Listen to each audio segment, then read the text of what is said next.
And so, of course, when one arrived in the Congo, I was shocked. Having left Oxford only shortly before, I was shocked to find that the tea-making facilities in particular were lacking. And one was shocked to discover that the majority of the locals were, in fact, cannibals. Now, one had encountered some rather spiky characters in the pubs of Oxford from time to time, but one had never encountered the sight of seeing human beings eating each other in a rather routine manner, the way, in the manner that one would eat a club sandwich, a cucumber replaced by fingers of another human being. I must admit, I was rather shocked.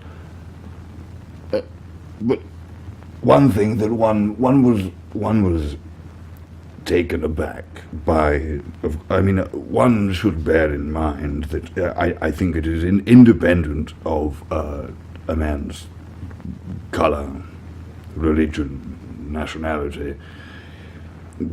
When one hears the words Oxford, one is immediately struck by the feeling of grave importance and of something bigger than oneself, and something to which one could only possibly hope to look out, to aspire to that form of greatness. And so when one appears in full British military uniform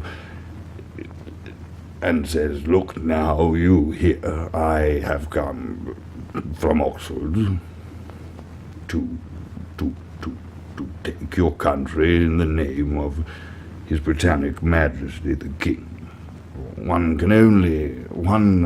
Unless one has been in that situation, one would struggle, I believe, to understand the gravity with which those who are beholden to a British military officer holding a flag and a pistol and saying, "Look here, gentlemen, I come from Oxford."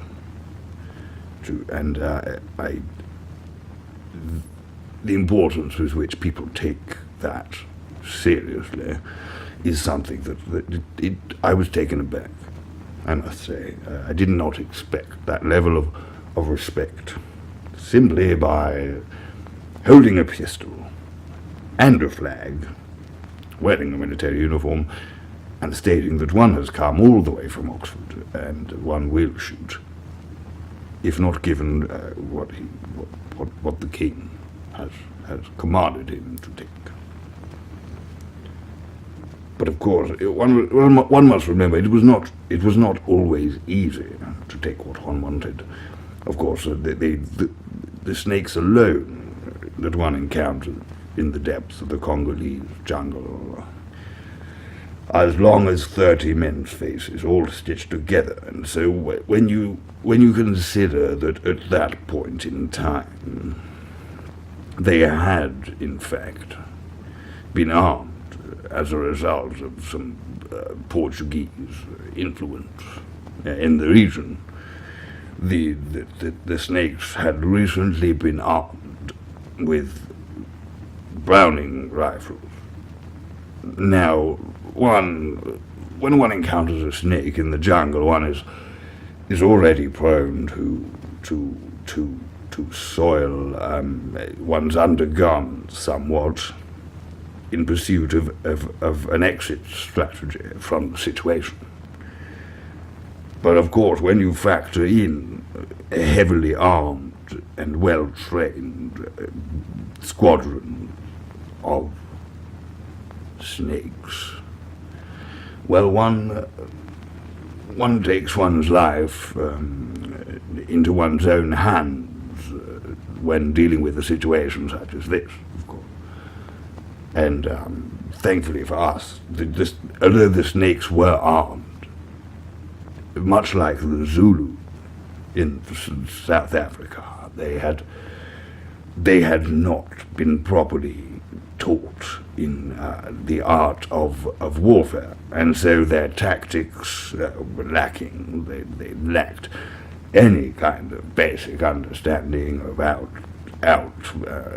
outflanking maneuvers. And so, once pinned into a particular location, there we found it, after a while, rather easy to deal with the snakes. But one cannot imagine the fear of wandering through the deepest Congolese jungle only to find oneself face to face with a heavily armed python, intent on ending your stay on the planet. And these are the things that put one's life into perspective. And I must say, to look back and to think how many men I saw eaten or taken out of service by one of these large snakes, one does feel a certain sigh of relief to have survived this full ordeal.